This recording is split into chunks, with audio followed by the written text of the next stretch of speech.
Normal trend रहा है, पता नहीं आपके साथ हुआ या नहीं, आप बता पाएंगे कि जब एक टीचर लोकप्रिय होता है, खासतौर से इस इंडस्ट्री का टीचर जिसमें कि कोचिंग है और दूसरी चीजें हैं, तब अचानक उसके पास बहुत बड़े बड़े प्रस्ताव आने शुरू होते हैं कि अरे छोड़िए हमारे पास आ जाइए। ठीक है ना? आप तो बहुत बड़ा नाम है, तो आपके साथ भी हुआ? हाँ जी सर, इनिशियली बहुत हुआ। और मैं डाउटनट नाम का एक प्लेटफॉर्म था, मैं उनके साथ जुड़ा भी था, बहुत अच्छा रहा सब कुछ। बट मैंने अपने फैमिली मेम्बर से बोल दिया था कि, या मेरे ब्रदर ने भी बोल दिया था कि अगर हम डाउटनट को छोड़ेंगे तो हम अपना ही कुछ करेंगे, क्योंकि हम बचपन से ही अपना काम करते आ रहे हैं, अपने डिसीजंस के मालिक थे। तो ऑफर आया, और ऐसा नहीं है कि सर मैंने उनको ऐसे ठुकरा दिए। मुझे बहुत अच्छा लगता है जब बड़ी बड़ी कंपनीज हमें एक वैलिडेशन मिल जाती है कि हम लोग अच्छा कर रहे हैं। चलिए दूसरी तरह से पूछते हैं, हाँ जी। आपके साथ ऐसा हुआ तो चलिए छोड़ते हैं, आपने ऐसा किया यार वो टीचर बहुत अच्छा चल रहा है, बुला लेते हैं, तो कितना बोलो अपनी का खाली ब्लैंक चेक फेंक करके लिख डालो अपना प्राइस। नहीं सर, ऐसा मैं आपको अगेन इसको मैं कनेक्ट करूंगा कि जब मैं डाउटनट पे था तो हमारी वहाँ बहुत अच्छी टीम थी, मेरी उनसे बॉन्डिंग बन गई थी। तो मुझे डाउटनट छोड़ना पड़ा किसी कारण से, तो मैंने उनके जो फाउंडर थे उनको रिक्वेस्ट की कि मुझे पूरी टीम चाहिए, क्योंकि मेरी इनके साथ बॉन्डिंग बन गई है और मैं इसके लिए पे करने के लिए तैयार हूँ। बट कुछ कंडीशंस मैच नहीं हुई और मैं उनके साथ नहीं पाया। बट आफ्टर दैट कभी ऐसा नहीं हुआ सर। हमारी टीम में अगर 10 टीचर हैं जो बहुत अच्छा कर रहे हैं, तो उनमें से 4 तो घर वाले ही हैं। जैसे मेरी जो वाइफ है वो मेरी हमारे यहाँ पे SST पढ़ाती हैं, मेरे जो ब्रदर हैं वो कॉमर्स और मैथ संभालते हैं। तो कभी ऐसा नीड नहीं हुआ कि हम किसी के पास जाके, हाँ फ्यूचर में सर पता नहीं मुझे, क्या पता क्या पता ऐसा कोई टीचर मुझे लगे कि इनके साथ अगर हम काम करेंगे तो हमको ज्यादा ग्रोथ मिलेगी। और अभी अगर मैं आपके पूरे सिस्टम का एक इवैल्यूएशन चाहूँ, मतलब आपके मन में क्या है, भविष्य क्या है, आप इसे IPO लेकर आएंगे या फंडिंग लेंगे, क्या करना चाहें, what is the future right now, what is the ticket size right now? अगर कोई बड़ा प्लेटफॉर्म, अब तो खैर बाइजू बस्ट हो गया लगभग, लेकिन उस टाइप का कोई प्लेटफॉर्म का है कि नहीं जी आपका पूरा सिस्टम हमें चाहिए, तो चेक पर कितना अमाउंट लिखा जाएगा? सर अभी 5 साल तक तो मुझे लगता है कि कोई भी अमाउंट पे मैं इसको नहीं करूँगा, क्योंकि मेरा ना एक सपना है कि मैं अपने, जैसे एक बहुत बड़ा प्लेटफॉर्म है, उनसे मुझे ऑफर आया था और लगभग सर साइन हो गया था। बस ये था कि टर्म शीट तैयार भी हो गई थी, प्रिंट भी हो गई थी, हम बैंगलोर में थे और मुझे बस साइन करना था। साइन एक दिन के लिए टल गया, मुझे दिल्ली आना पड़ा। तो फ्लाइट में जो बदलाव मेरे ब्रदर ने जो लाए कि तू इतने पैसे का क्या करेगा, एक्सेट्रा एक्सेट्रा, तो हमारा मन बदल गया। और अब मुझे ऐसा है कि मैं चाहता हूँ कि कोई भी बच्चा साइंस से डरे ना। सर ये बोलने के लिए नहीं है, टू बी वेरी ऑनेस्ट मुझे एग्जैक्टली नहीं पता कि मैं कितना अर्न करता हूँ, क्योंकि जो मेरे ब्रदर हैं वो कॉमर्स साइड के, वो सब संभालते हैं। तो अभी हमारा बिल्कुल 5 साल तक तो ऐसा है कि आप कोई भी ऑफर लेके आए, हम इसको सेल आउट नहीं करेंगे। कोलैबोरेशंस के लिए हम लोग रेडी हैं। अभी NDA की कोचिंग के लिए हम लोग एक प्लेटफॉर्म के साथ कोलैबोरेशन कर रहे हैं, 1 महीने के अंदर अंदर वो ऑनलाइन हो जाएगा।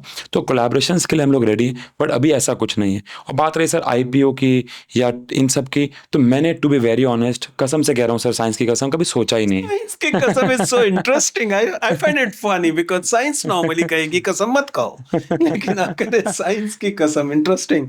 क्योंकि लेकिन आपने एक बहुत इंटरेस्टिंग बात की कि आप चाहते हैं कि कोई बच्चा साइंस से न डरे। एक शिक्षक होने के नाते मेरे लिए बहुत महत्वपूर्ण वाक्य है, और मैं इस पर, आपने कहा कि गंभीरता से लिया जाए, मैं इसे गंभीरता से ही लेता हूँ, क्योंकि मैं मानता हूँ कि वे टीचर भी जो प्रोफेशनली या कमर्शियली पढ़ाते हैं, उनकी भी एक निष्ठा अपने डिसिप्लिन के प्रति, अपने विषय के प्रति होती है। ये जो आपकी समझ क्या है, बच्चा विज्ञान से डरता क्यों है? सर मुझे लगता है कि जब तक साइंस के अंदर, जैसे मैथ्स है या फिर SST है, ये सब्जेक्ट्स कब किसी को मुश्किल लगते हैं, जब उसका इसमें इंटरेस्ट नहीं होता। एग्जाम्पल के तौर पे कि अगर मैं, सर आप मार्वल्स की मूवीज देखते हैं? कभी कभी देखिए, कभी कभी देखते हैं। बच्ची पकड़ के जबरदस्ती ले गई थी, उसका शोर मुझे समझ में कम आता है, लेकिन फिर भी हाँ। क्योंकि सर आपका वो शायद अच्छा नहीं लगता, क्योंकि आपका उसमें शायद इंटरेस्ट नहीं है।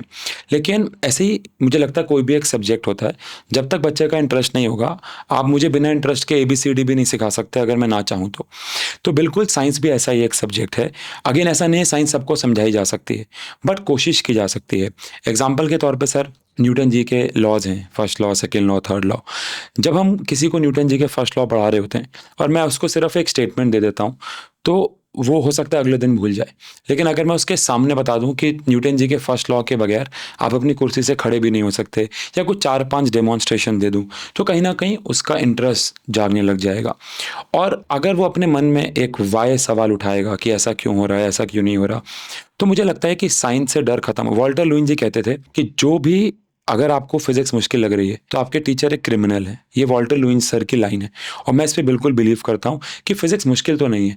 एटलीस्ट अगर कोई टीचर आपको फिजिक्स से प्यार नहीं करा सकता, तो नफरत वाली फैक्टर को भी हटा दे। अगर मैं एक लेक्चर ले रहा हूँ तो मेरा हमेशा ये फोकस रहता है कि बच्चा भले मार्क्स ना स्कोर कर पाए एग्जाम में, भले वो क्वेश्चन न्यूमेरिकल बनाए ना बनाए, लेकिन वो जो आज सीख के जा रहा है उसे अपने घर में अप्लाई करना शुरू कर दे।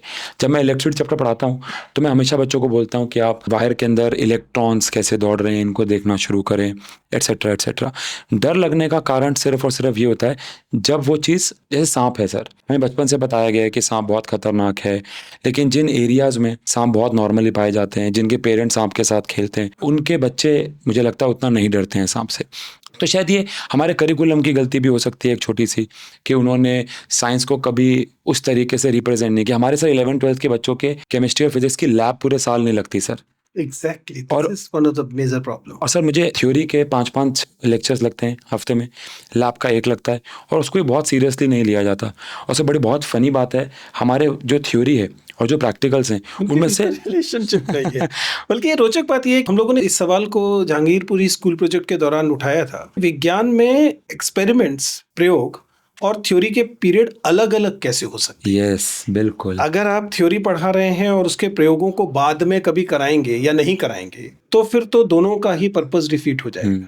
आप एक्सपेरिमेंट से ही थ्योरी की तरफ क्यों नहीं जाते, इस बात को अक्सर चर्चा की जाती है। लेकिन आपने एक और अहम सवाल उठाया जो कि मुझे नहीं पता आपने उस तरीके से देखा है नहीं, लेकिन हम लोग बाकी जगहों पर से इसको उठाते रहे। आपने कहा कि जब तक हम वाई सवाल नहीं करेंगे, क्यों नहीं पूछेंगे, तब तक हम दरअसल चीजों को समझ नहीं पाएंगे। और जिन चीजों से हमारा अपरिचय होता है, जिन चीजों के बारे में हमें पता नहीं होता है, हमें उससे डर लगता है। Exactly sir. पता नहीं आपने इसे महसूस किया नहीं कि ये केवल विज्ञान पे लागू नहीं होता, बिल्कुल सर, ये बिल्कुल। जिंदगी पे लागू होता है, और ये उन तमाम चीजों पे लागू होता है जिन चीजों से हमें नफरत करवाई जाती है। एग्जैक्टली। अगर आप किसी भी चीज से नफरत करते हैं, या आपको अचानक लगता है कि आप नफरत करते हैं, किसी समुदाय से नफरत करते हैं, किसी देश से नफरत करते हैं, किसी खाने से नफरत करते हैं, सवाल पूछिए क्यों।